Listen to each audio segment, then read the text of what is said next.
The future is green, and yes, green means sustainable, but we're talking about the green, commonly known as cannabis, hemp, or ganja, and a plethora of other names if you want to keep it small.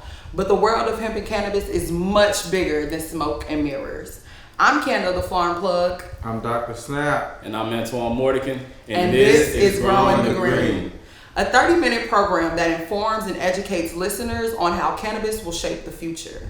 Here we discuss laws and news stories that address communities impacted by climate change and the war on drugs. As cannabis become more mainstream, our community should be equipped with the tools to rebuild, renew, and restore themselves.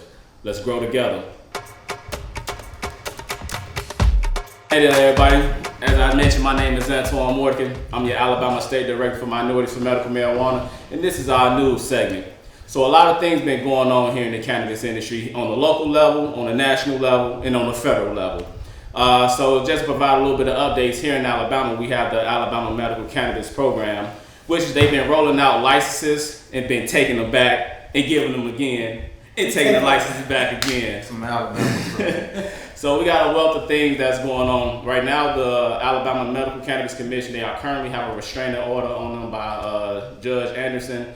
And the commission has also put a stay on themselves as well as they try to rectify the situations and the problems that they currently have with a lot of the lawsuits they have coming towards them, as well as litigation, and also other applicants that are putting in applications for investigative hearings.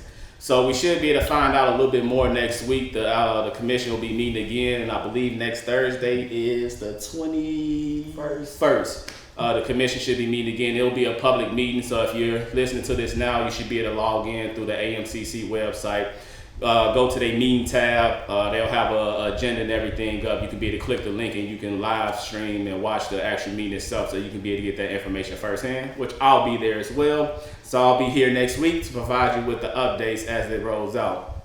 Another cool thing that we got going on. Wait, before you go to the next thing, could you talk about why they got why do they keep getting distributed and then rolled back? All right, so let's give a history lesson within from June to now.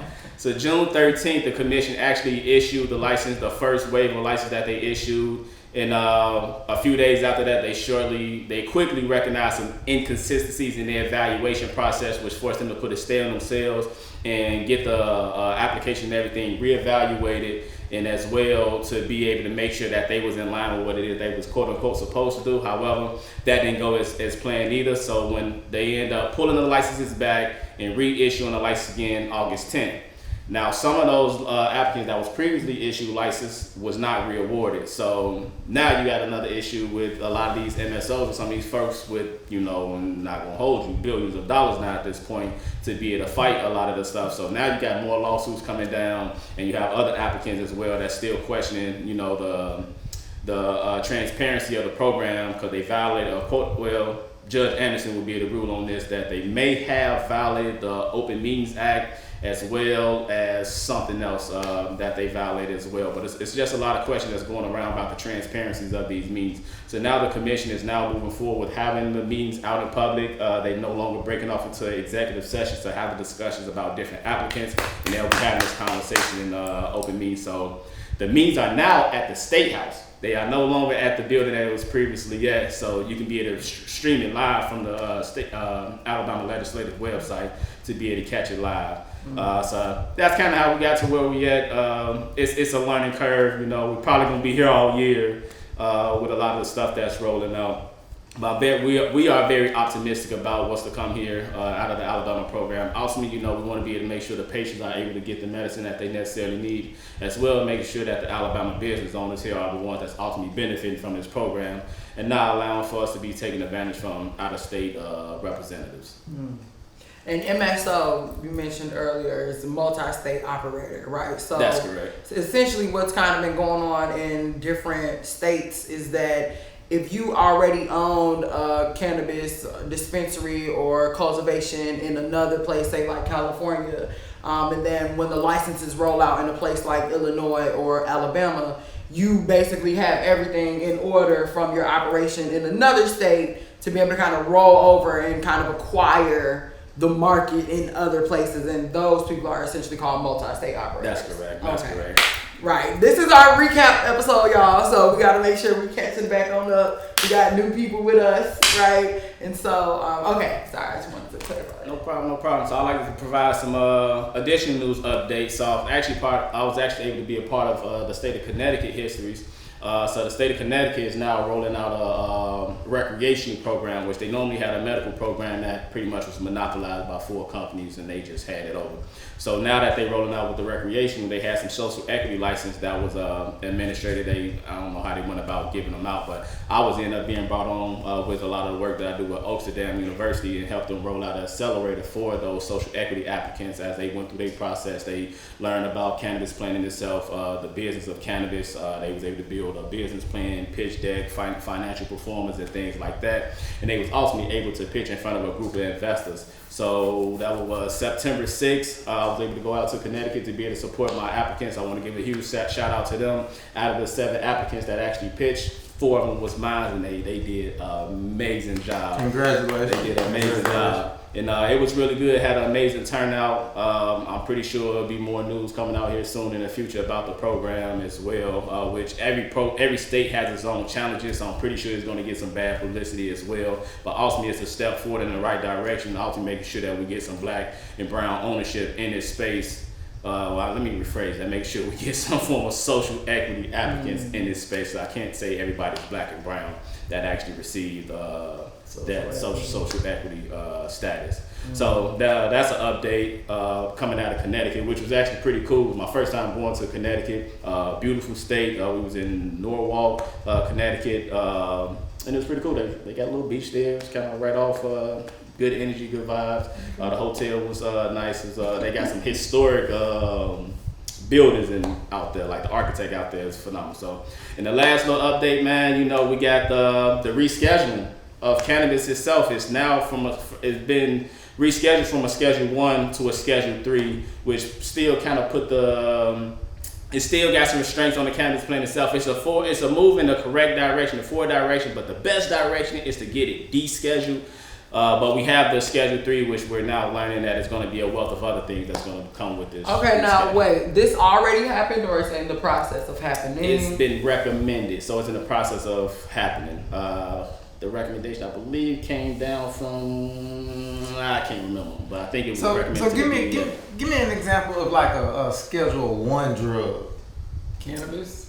Heroin. Heroin? Well, you can't That's say what I'm that. saying. That's the hard stuff, right? It's the hard stuff they say. And it's going down to like a Schedule 3. Schedule 3 mainly has, some medicinal purpose, but it's really put the cannabis plant in the hand of pharmaceuticals. Mm-hmm. It's still keep it away from the average everyday people to be able to access. Codeine and stuff. Syrup, lean. No street. So still regulated, but on a more professional level. Yeah, it's still gonna be extremely right. Because Schedule 1 means that it has no medicinal capabilities whatsoever. The plants serve absolutely no purpose. Right. It is purely just bad. That's Schedule 1. Food, fiber, and shelter. But keep going.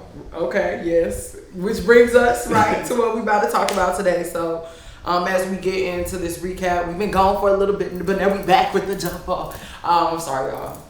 That was unnecessary. But a lot of the times, people, whenever they think of cannabis, right, or hemp, they just think about smoke, right? And usually that means that they're thinking about the bud of the flower, right? The budding part, right? That's the part that the fruit of the flower that you actually end up breaking down. But there are like so many other uses and so many other parts to this plant, right, that people can actually use. So what we're going to do today is just kind of outline what some of those parts of the plant are, what is the anatomy of it, like just a real beautiful 101 to kind of catch people up if this is their first time checking in or if they're just now hearing about this cannabis plant, all of the craziness that it's all of the madness that the reefer is stirring up. So what are some 101s that people should just know about cannabis? 101s.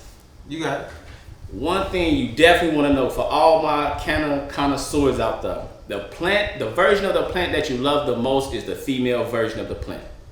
That's it. The only way you're able to get that smokable flower or that bud or those trichomes, all that stuff that you love, it comes from the female plant. So that's why most times the plant has the female names, Mary Jane, is one of them. So that's one of the ones that the plant that you really learn about. But a lot of folks didn't know that it's gender difference when it comes down to this plant. You know, each version of the plant serves a significant purpose. So for example, the male plant, it only produces pollen sacs and it serves its purpose. It busts and pollinates the women plants, and you know, they produce seeds. And if the woman plants never come in contact with the male plant, she only focuses on producing buds and flowers. So she just grow into this beautiful flower, blossom beautifully, and just, you know, go about her way. And the blossoms are the buds that people may be familiar with seeing outside, right? Yeah. Okay. So what are some other parts? Dr. Snapper, let us know some. I mean, so you got the trichomes that coming off the bud. Okay, what are trichomes? So trichomes are like crystals that are formed that pretty much houses, or that's where the THC is the most concentrated. So when you get some weed and you sticky, look at it, that's the sticky, icky. All the right? dust, Yeah, okay. Yeah. The crystals. Right, the crystals that form, you know, those could be isolated from different processes, you know what I'm saying, to do different things with. Like Keef. Sorry. I mean, Keef, so Keef, I would Keef think is- Keef would be more so like the what you call the fan leaves, the ones No, that Keef is the It's broken the off trichomes. trichomes from the Okay. bud. Yeah. So yeah, we got the trichomes, we got the Can't forget about the terpenes, that beautiful, wonderful smell. all the fragrance, that we the love. flavonoids and all that. Okay, what are terpenes? Terpenes are the different fragrances that the cannabis plant itself gives off, and every plant has a terpene profile, such as roses. We love roses. You smell that roses. Right. You know, it smells good. It gives you a certain kind of feeling, just like oranges has a terpene. You know, you smell an orange, it has a feel to it. Lavender, you know, it's also other plants that has an amazing terpene. So the unique thing about cannabis, they have several different terpene profiles. I can't remember all of them, but I know some of them like earthy, which will give you like pine smell. You have your citrus that gives you limonene. Yeah, those terpenes. So, and they all have their own unique benefits. And now that's when you start getting to the entourage effect, you know, when you're talking about the cannabis plant in itself, when it's actually being consumed. But we ain't gonna touch on that yet. But the terpene profile is what a lot of folks give it, that, you know, when you know if you got something that's maybe worth of value or some good to be able to consume, the first sign is to be able to smell it. And also, you can also identify other problems that may be in the plant. You know, it could possibly be disease, mold, and stuff like that. If it smells foul, not because it is foul, don't consume it. But if it gives you a smell, you're like, okay, yeah, you may have your little something, then you can be able to move forward. But yeah, if it smells wrong, it is wrong. I know when I was coming up, we had the 3 tests. You have the look test, the smell test, and then the smoke test, right? So the look test is, how does it look? Is it green? Is it colorful? Does it have the little orange hairs in it? Is it purple? All of those things that you can observe with your eyes, right? The smell test is the terpenes, right? Is when you're smelling it and it tells you like, okay, no, this is earthy, this is the more piney, or this is more, I remember when Gucci Mane Lemonade came out, everybody was looking for that limonene terpene kind of fragrance. And so terpenes come from, I know my mom is an aromatherapist, right? And so I know that essential oils basically all are related to terpenes, right? So the benefits that you get from, for example, having lavender in your distiller or in your air or something like that, those are terpenes that are carrying the essential oils that carry those effects, right? Okay. And it gives you that mood, it gives you that feeling. Each one triggers certain, you know, cascade of events. Yeah, Right. and it'll make some of it calm you, you know, or you get some men, it may turn you up a little bit, or you know, you may get, you know, whatever it is. They all have different associated, you know, feelings on how the terpenes or the smell makes us feel. So we hopped right into like the male-female biology of the plant, but I know that something that people may encounter a lot is also CBD, right? Delta 8. So let's talk about, like, because CBD also has terpenes, right? It has the profile. It is smokable. It has the bud, right? But what is the difference between CBD and THC? All right, so CBD is the cannabinoids versus THC, which is I can never say Tetrahydrocannabinol. Yeah, that word.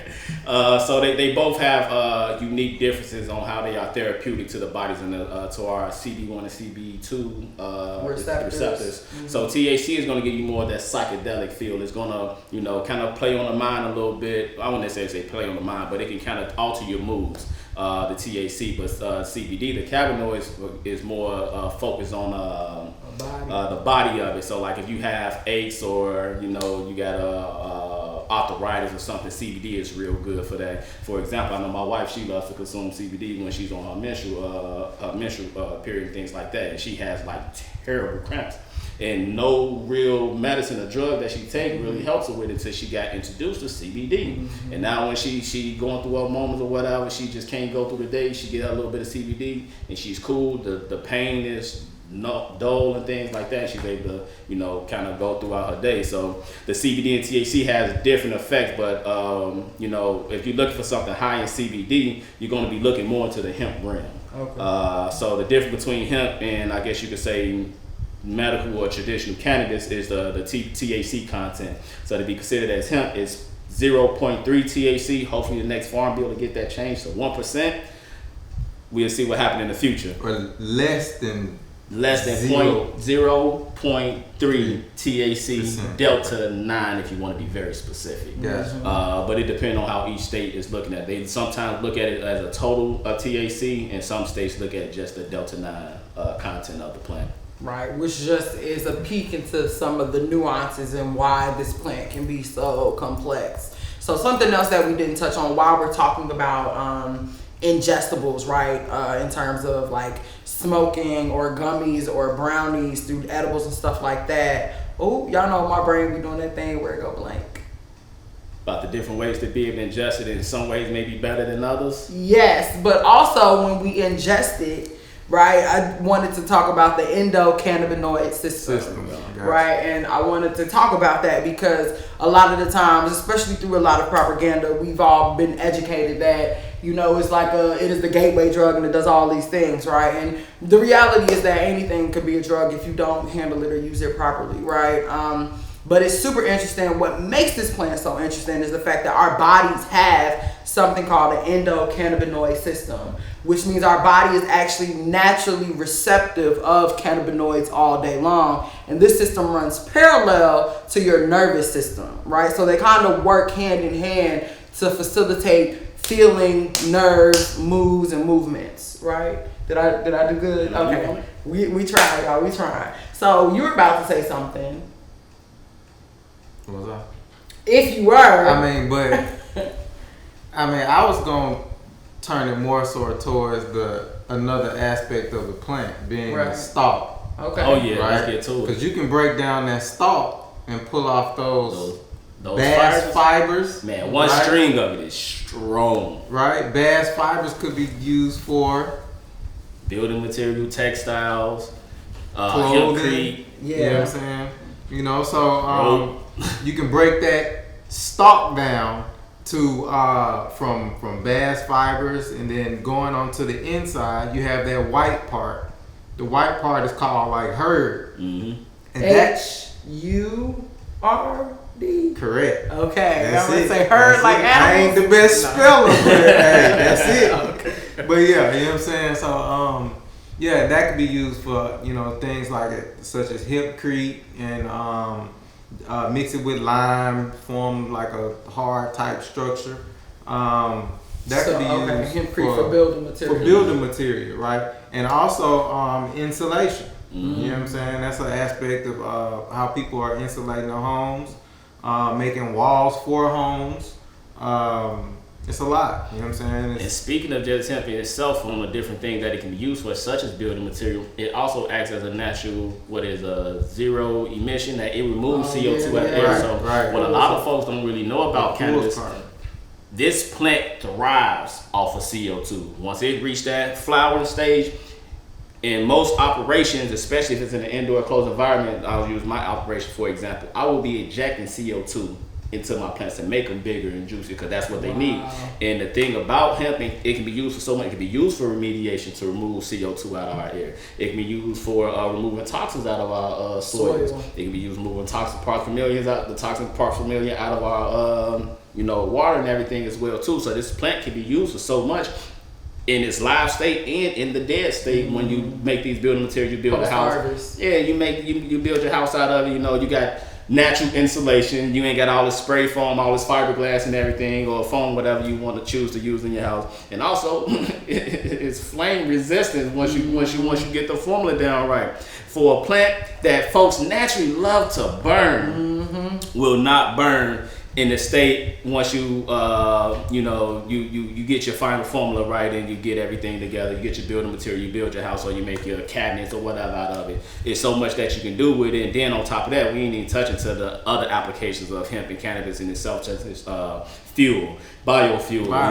You can make biofuel out of this plant as well. You can make I've been following this guy for a couple years now. What's his name? Robert. His last name's running away from me. But he created a hemp powered battery that was 10 times, he tested 10 times better than a lithium battery.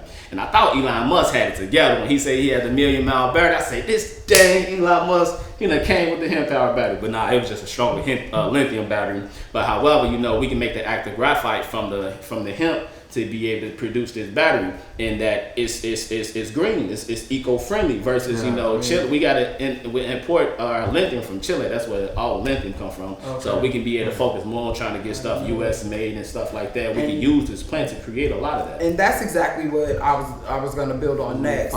Food, fiber, and shelter, right? And that's super important. So in the introduction, we talked about the communities that have been the most impacted by climate change and the war on drugs, which in every instance is Black and brown communities, right? So this plant has, we have a historic relationship with the cannabis plant, right? From the slave ships, right? When we talked about the herd and like how one of the bast fibers, they can be so strong. Literally, when we look back to different historical references and things like that, literally the rope on slave ships used to be made from hemp, right? I was told, I don't know how true this is, but the ropes that are currently on Navy ships to this day are made from hemp.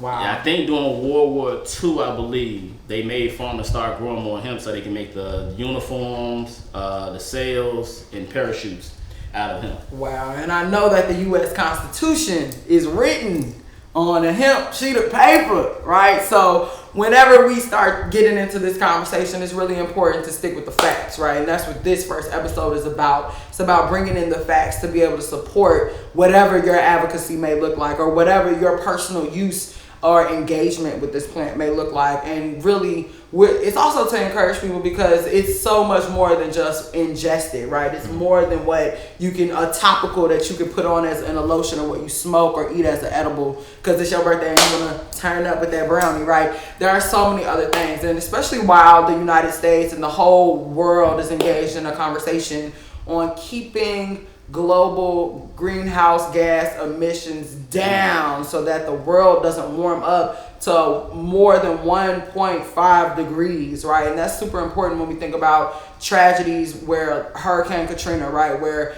we as Black people didn't emit the most greenhouse gases that bring on these type of tragedies. But when they strike, we're the ones that get left on our roofs, right? We're the ones that get left needing support and trying to get donations. So to begin to imagine a world where we can help ourselves, right? And when we bring a lot of this industry back to the United States, what is our role as Black people in Black communities when we talk about innovative development, community development, sustainable development? These are just some questions that come to my mind. So I wonder what are some other parts of this plant that people should know about? We talked about the flower. We talked about the stalk. What else is there? What about the seeds? I mean, you got the seeds, you got the root. You know what I'm saying? Seeds could be used. I mean, some people are using. Yeah. Some folks eat them. Hemp seed. Some people High make protein. oil. You know what I'm saying? Hemp seed oil. It's been some animal studies on hemp seed as a feed additive. Which is good, right? Because right now most of the world runs on like gluten and wheat and as fillers, right? Corn and stuff like that. So there is also a potential if you eat meat and stuff.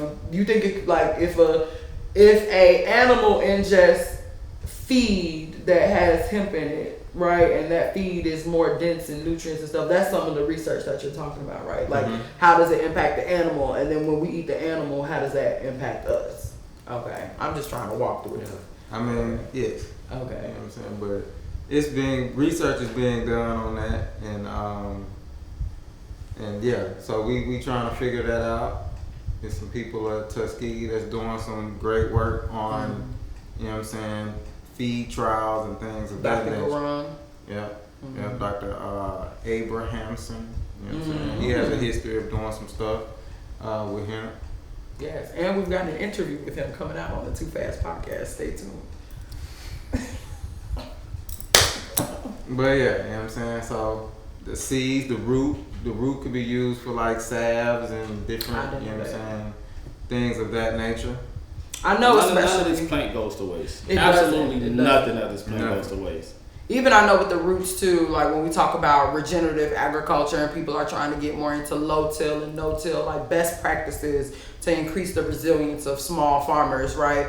I think that, hemp could be a great cover crop because the roots go so deep that it helps to aerate and loosen up the soil.